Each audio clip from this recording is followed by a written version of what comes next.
બધા મજામાં જશો તો આપણે આજે વાત કરશે ગુજરાત એન્જિનિયરિંગ એકેડમી જે યુટ્યુબ ચેનલ છે તમારી સાથે રાઠોડ વિમલ હું વાત કરી રહ્યો છું. તો આજે આપણે વાત કરશી કે તમે જ્યારે પણ જીટીયુ પોર્ટલમાં કે મીન્સ કે જીટીયુ વેબસાઇટ ઉપર તમારું રિઝલ્ટ છે એ તમે ચેક કરશો બરાબર છે.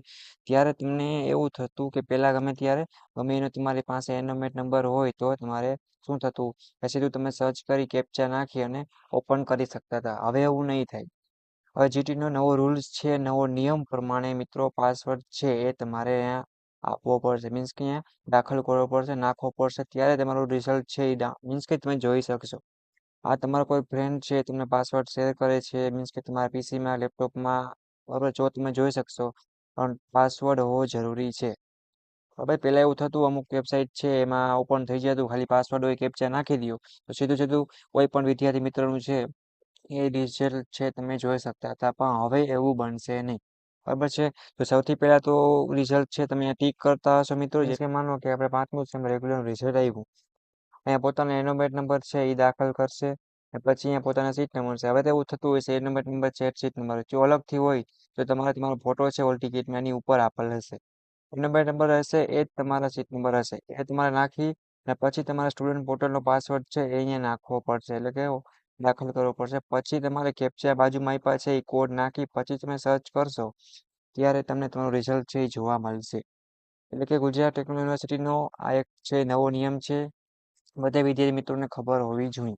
હવે ઘણીવાર એવું થાય છે કે રિઝલ્ટ આવી જાય છે ત્યારે એને પાસવર્ડ હોય ને મિત્રો જો એ યાદ નથી હોતો મીન્સ કે જડતો નથી આ તો કોઈ જગ્યાએ નોટમાં કે ગમે સાચવીને રાખ્યું હોય છે તો પછી ટેન્શનમાં આવી જતા હોય છે બરાબર. રિઝલ્ટ એકલું આવ્યું હોય એક તો આપણે ઉતાવળે જોવાની કે ફટાફટ જોઈ લઈએ બરાબર કે આપણે પાસ થઈ ગયા ઉડી ગયા કે શું થયું એ ઉતાવળ બહુ હોય છે. રિઝલ્ટ આવે એટલે બધાને એક પ્રકારનું 2-3 મહિના વેટ કર્યો હોય છે બરાબર છે ને જાણવું જરૂરી હોય છે. તો તમે અગાઉ તમને ઇન્ફોર્મ કરી દઉં કે ભાઈ તમારે જ્યારે પણ રિઝલ્ટ ઓપન કરશો ત્યારે તમારો પાસવર્ડ છે એ તમારી સાથે હોવો જોઈએ. જો થર્ડ સેમમાં અમારા લોકોને આવશે બરાબર છે તો એ લોકો પોતાનો પાસવર્ડ છે એ બારે અથવા તમને યાદ કરી લે અથવા તો પહેલાં તમારે પાસે હોવો જોઈએ. પછી તમે એનોમેટ નંબર ડિપ્લોમા 5 સેમ હોય કે જે તે જોવું હોય એમાં સિલેક્ટ કરી લેવાની બરાબર છે.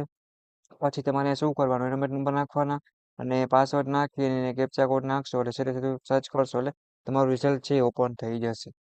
ઓકે પછી છેલ્લે લાસ્ટમાં તમે ગોતવા બેહો પાસવર્ડ એવું નહીં કરતા. એટલે આ એક ઇન્ફોર્મેશન હતી કે જીટીયુના ઓલ વિદ્યાર્થી મિત્રો છે જીટીયુમાં ઓલ આવી જાય ડિપ્લોમાથી ડિગ્રીમાં હોય કે ડિગ્રીમાંથી ડિપ્લોમા હોય કે સાયન્સમાં એ ગ્રુપ રાખ્યું હોય કે પછી પીએચડી કરતા હોય કે એમબીએ કરતા હોય કે જીટીયુના ઓલ કોર્સ છે બરાબર છે બધે લાગુ પડે છે. જીટીયુમાં જે જોડાયેલો વિદ્યાર્થી છે કોલેજમાં છે પછી ભલે પ્રાઇવેટ યુનિવર્સિટીમાં હોય મીન્સ કે પ્રાઇવેટ કોલેજમાં હોય તો પણ આ રૂલ્સ છે એને લાગુ પડશે બરાબર છે. પહેલાં ઘણી વાર થતું કે બીજી વેબસાઇટમાં ખુલી જતું આપણે એવું કંઈ હવે કરવાનું છે નહીં આપણે આ વસ્તુને ફોલો કરીશું બરાબર છે. એટલે આ એક જીટીયુની એક નવી ઇન્ફોર્મેશન હતી બધા મિત્રોને મારા સુધી પહોંચાડવાની હતી.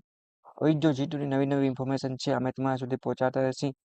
કોઈને રિઝલ્ટ છે ન ખોલતું હોય ન ઓપન થતું હોય એરર આવતી હોય તો મને મારી સાથે વાતચીત કરી અને હું એને રિઝલ્ટનો ફોટો મોકલી આપીશ બરાબર છે. એ ટેન્શન લેવાનું નથી.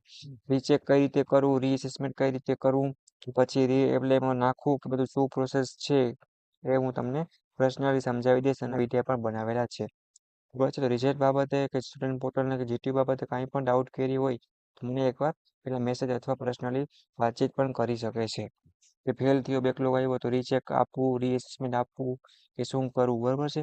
કોઈ પણ વસ્તુ છે તો હવે જીટીયુને નવા અપડેટ અને ઇન્ફોર્મેશન વિડીયો મેળવવા માટે આપણી યુટ્યુબ ચેનલ એટલે કે ગુજરાત એન્જિનિયરિંગ એકેડમી સાથે જોડાતા રહ્યો. ઓકે તમને ફ્રી ઓફમાં બધું ગાઈડ અને સલાહ સપોર્ટ આપવામાં આવશે. ઓકે તો આના માટે જીટીયુની વોટ્સઅપ ગ્રુપની લિંક પર નીચે આપી દઉં છું. ઓલ વિદ્યાર્થી જોઈન થઈ જાય તમે જીટીયુની એક્ઝામ આવે છે સૌથી પહેલાં અમે એમાં ઇન્ફોર્મેશન આપી દેતા હોઈએ છીએ. હવે તો બીજી તમને કાંઈ પણ ડાઉટ કરી હોય તો એ પણ પૂછી શકો છો.